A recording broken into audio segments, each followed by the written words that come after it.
Anak, tingnan mo. Ang dami ipinadala sa atin ng tatay mo ngayon. Nay, matanong ko lang, ano po ba talagang trabaho ni tatay sa ibang bansa? Bakit ang dami niya palaging pinapadalang pera? Anak naman, syempre marangal. Ano bang iniisip mo na nang-hold up yung tatay mo dun sa abroad? O siya anak, magbihis ka na doon at magsha-shopping tayo ngayon.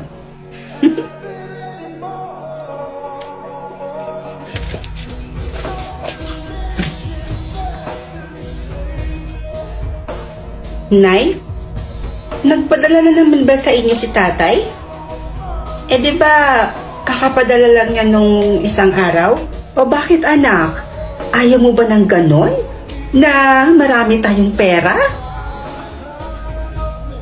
O ito na ha. Ayan. Baon mo yan. O yan ako, ubusin mo yung pera mo na yan ha. Kung gusto mo, mag-shopping ka ngayon din. Oo, para mas mabilis maubos yung pera mo. Tapos kapag naubos na, humingi ka sa akin ulit, ha? Ano kaya kayo ng mga kaibigan mo? Puntahan nyo kung ano yung gusto nyong puntahan, mag-travel kayo, ganun-ganon. Gumastos ka lang anak, humingi ka lang sa akin kapag naubos na yung pera mo. Huwag na po, Nay. Itatabi ko na lang ito. Sayang din pang dagdag ng ipon ko. Bala ko kasi sanang bumili ng sasakyan.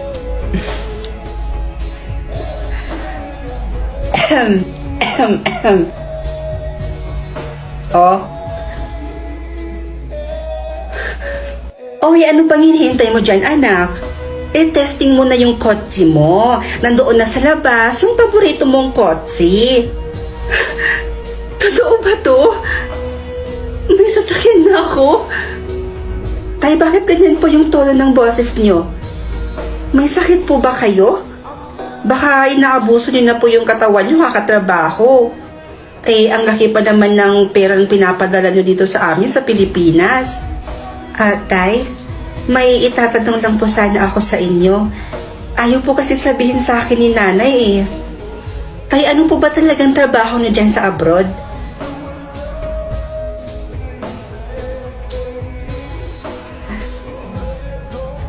Sige po, Tay. I love you too.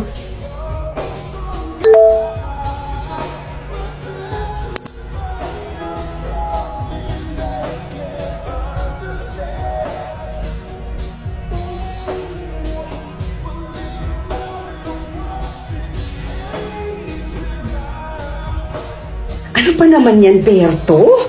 Magpagaling ka na yan. Paano naman tayo yan kapag umuwi ka?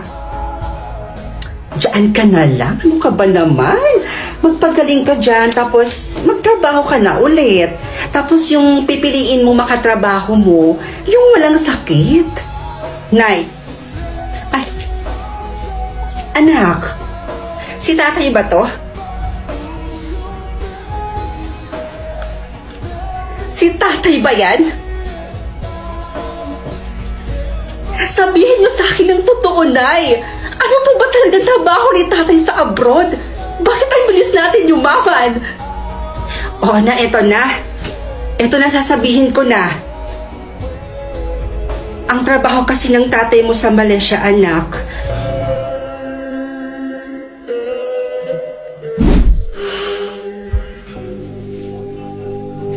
Sige nga, tingnan nga natin kung bagay sa'yo. Sige, wait.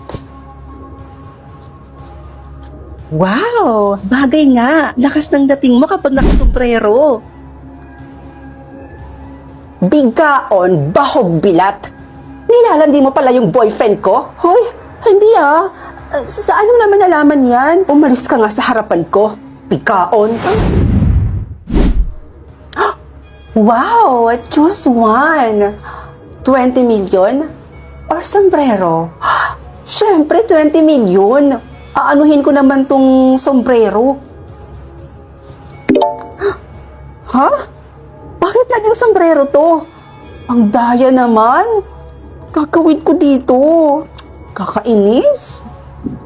Rods, bago ba yung sombrero mo? Ito? Oo. Kakabili ko lang kanina. Ay, we?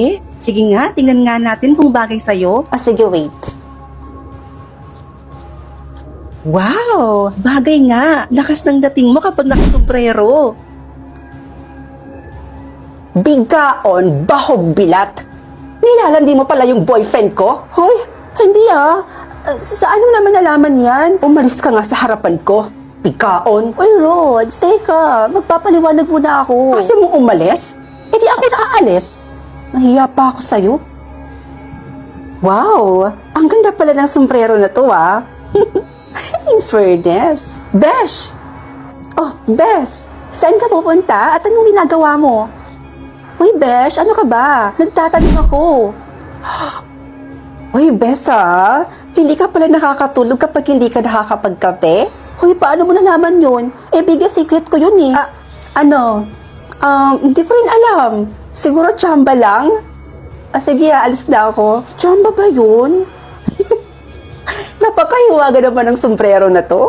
Lahat ng sikreto, nalalaman ko. Ay, Rods! Oh, Aling Marites. Rods, nalaman mo na ba kung anong nangyari sa kapatid mo? Bakit po? Anong nangyari sa kapatid ko? Eh kasi, yung kapatid mong yun, isang oras nang nawawala. Nawawala? Oo. Bakit? Eh, dinukot daw ng taong hindi kilala? Diyos ko, hindi pwede to. Kailangan kong iligtas ang kapatid ko. Gamitin ko kaya tong sombrero. Baka malaman ko kung nasaan yung kapatid ko. Kapag hindi pa dumating ang ate mo, papatayin na kita. Hindi ako papayag. Ililigtas kita, kapatid ko. O Rod, saan ka pupunta? Ililigtas ko yung kapatid ko.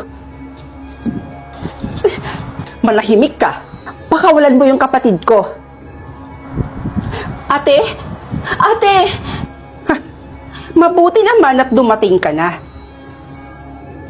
Tita Mirna? Ikaw? Ikaw ang kumidnap sa kapatid ko? Ako nga.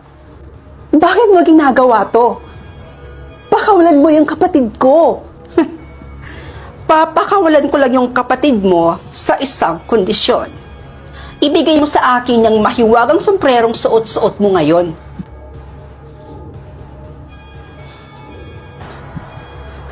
Ate, wag mo siyang papakinggan ha. Kahit anong sabihin niya, wag na wag mo siyang susundin. Ang tigas mo rin no, ha? Tama na! Ha? Sama-sama mo talaga. Huwag na huwag mong sasaktan yung kapatid ko.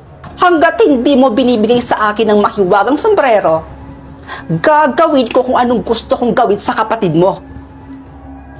Kaya ngayon mamili ka. Papakawalan ko yung kapatid mo tapos ibibigay mo sa akin ang mahiwagang sombrero. Or, hindi mo na lang ibibigay sa akin ang mahiwagang sombrero, pero kikitilin ko ang buhay ng nag-iisa mong kapatid.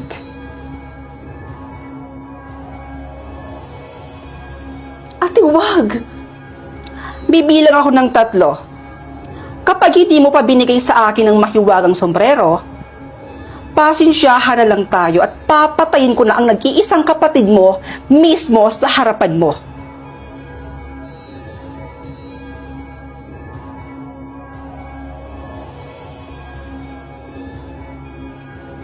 Isa, 2, 3.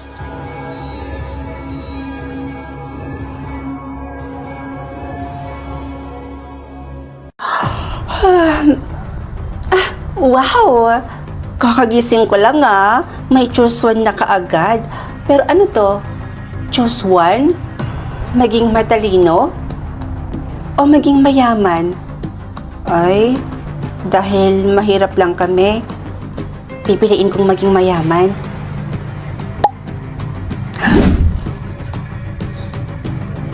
Ha? Unlimited yung balance ko? So it means, mayaman na ako. Nay, alis na po ako Baka malit po kasi ako sa school. Papasok na po ako. Anong oras na po kasi? Baka malit na po ako Bye, Nay. Anak, sandali. Huminto ka na lang sa pag-aaral mo. Ano po? Nay, bakit po? May problema po ba? Eh kasi anak, hindi ka na namin kayang pag-aralin ng tatay mo eh. Hindi na namin kayang bayaran yung... Wow! Know everyone future? Mukhang masaya to ah. Good morning, Ma. Good morning din, anak. Ha?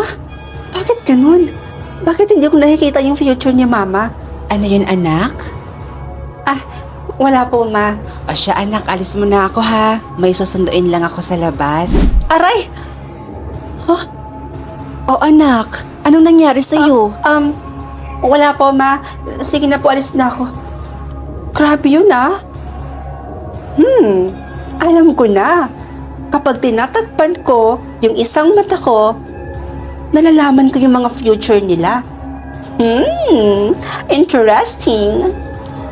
Oy, best friend. Oh, best friend. Nag-away ba kayo ng boyfriend mo? Away? Hindi naman. Pero konting tampuhan, oo. Pero teka. Bakit mo natanong? Wala lang. Gusto ko lang malaman. Yawa ka? Purikat? Ha? Best friend, wala akong maintindihan. Diyan ka na nga. Eh, sandali. Miss Rose Angeles, pumunta ka mamaya sa office ko ha. May ipapagawa ako sa'yo. Okay po, sir. Sige po. Oh, Rods, bakit? Bakit parang gulat na gulat ka? Wala po, sir. Oy, babe. Date tayo mamaya ha. Sure, babe.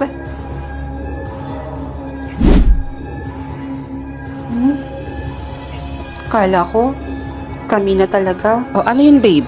May problema ba? Wala, babe. Sige, mauna na ako ha. Hinahanap na kasi ako ni Mama. O, sige, babe. Ingat ka ha. Ma, nandito na po ako. O anak, nandyan ka na pala. Si Tito Bogard mo pala. Dito na siya titira, anak ha. Hello po. Hello, Iha. Ang ganda mo. Manang-mana ka sa mama mo.